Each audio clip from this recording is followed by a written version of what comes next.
हरे कृष्णा सभी के लिए आपका मेरे चैनल द सिंपल सोल पर स्वागत है।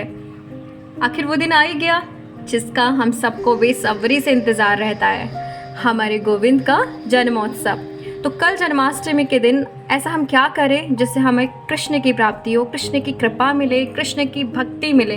तो उसके लिए आपको 5 चीज़ें मैं बताऊंगी, वो करनी है। नंबर 1, आपके लिए सवेरे सूर्य उदय से पहले उठना है, 1.5 घंटे पहले उठना है। और उसके बाद आपको स्नान करने के बाद सबसे पहला काम करना है, आपको मंगला आरती अटेंड करनी है। अगर आप मंगला आरती खुद नहीं कर सकते तो आप किसी वैष्णव के घर जाइए और मंगला आरती अटेंड कीजिए। और जितना हो सके आप अपने ही घर पर, अगर आपके गोपाल हैं, उनकी मंगला आरती ज़रूर कीजिए, क्योंकि मंगला आरती बहुत ही ज़्यादा स्पेशल है।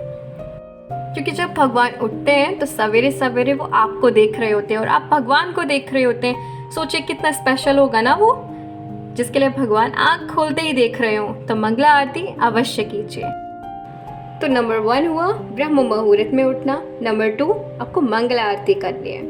नंबर 3, मंगला आरती के तुरंत बाद आपको नाम जप करना चाहिए, क्योंकि वो समय ही ऐसा होता है कि जहाँ हमारी इंद्रियाँ सेंटर्ड होती हैं। और उस टाइम आप जितना भी नाम जप हो सके उसी समय आप करने की कोशिश कीजिए, क्योंकि बाद में क्या होता है कि हम अन्य कार्यों में लग जाते हैं। इसीलिए आप अपना नाम जप सुबह ही कीजिए और जितना हो सके ज़्यादा से ज़्यादा कीजिए।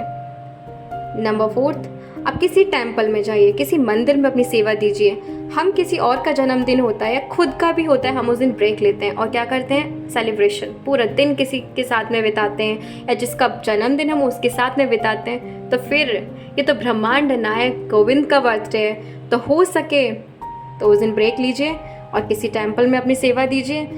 अपने आसपास के मंदिरों में जाके सेवा दीजिए, या अपने घर पर ही अपने मंदिर में आप सेवा कीजिए भगवान की। जितना हो सके आप अपने ही द्वारा सेवा प्रदान कीजिए। नंबर 5, भगवान के लिए हो सके तो सात्विक भोजन बनाएं। खुद से ही घर पर सात्विक भोजन बनाएं। मार्केट से भगवान के लिए कोई भी वस्तु खरीद के नहीं खिलाएं, क्योंकि भगवान तो भावग्राही जनार्दन आए। भगवान तो आपके भाव के भूखे हैं।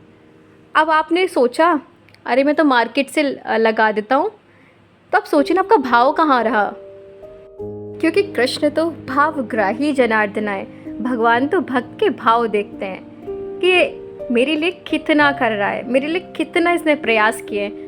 अगर आप मार्केट से खरीद के लाएंगे उसमें आपका कोई प्रयास नहीं रहा।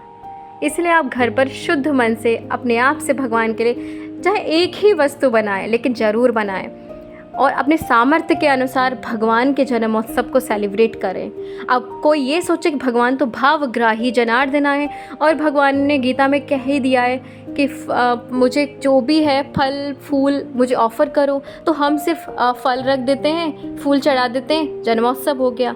नहीं, भगवान भाव देखते हैं। तो भाव कैसे देखेंगे? अगर आप करोड़पति हो, आपके पास सामर्थ्य है, आपके पास बहुत तेरा कृष्ण ने पैसे दिए हैं, लेकिन आप उसमें कंजूसी कर रहे हो, ये आपकी कंजूसी, आपके भाव नहीं है। और जिसके पास अभाव है, जिसके पास खुद के लिए भी कुछ सामर्थ्य नहीं हो पाता, अगर वो भी भगवान को उसमें फल ऑफर कर रहा है, तो कृष्ण उसके भाव को देख के खुश होते हैं। इसलिए अपने सामर्थ्य के अनुसार भगवान का जन्मोत्सव मनाएं, भगवान के भक्तों का सहयोग करें उस दिन। आप जितना भगवान के भक्तों को आगे जाके सहयोग करेंगे, कृष्ण बहुत खुश होते हैं, क्योंकि आप कृष्ण के लिए ही तो सेवा दे रहे हैं। तो जितना हो सके आप अपने आप से ही भगवान के लिए भोग तैयार करें। चाहे 1 बनाए, चाहे 2 बनाए, चाहे 3 बनाए, जितना आपके सामर्थ्य हो आप उतना बनाएं, लेकिन सात्विक ही भोग भगवान को ऑफ़र करें। जो भी भोग लगाएं, जो भी भगवान को ऑफ़र करें, तुलसी ही डाल के ऑफ़र करें। अगर आप बाहर रहते हैं और ख़ुद से कुकिंग करना पॉसिबल नहीं है जन्माष्टमी के दिन, तो आप ऐसा कर कीजिए कि आप अपने प्रभु के लिए, अगर आप कृष्ण को साथ में रखते हैं या फिर आप भगवान का तस्वीर अपने साथ रखते हैं, तो आप ऐसा करिए, फल या ड्राई फ्रूट्स का भगवान के लिए भोग लगाइए। किसी भी बाहर की चीज़ का भोग नहीं लगाइए, क्योंकि पता नहीं वो कौन से अभक्त ने बनाया है या भक्त ने बनाया, आपको कुछ आइडिया नहीं। वो अभी बनाया गया है या बहुत पहले का तैयार किया गया है, हमें नहीं पता होता। इसलिए कोशिश कीजिए भगवान के लिए ड्राई फ्रूट्स और फल का भोग लगाएं।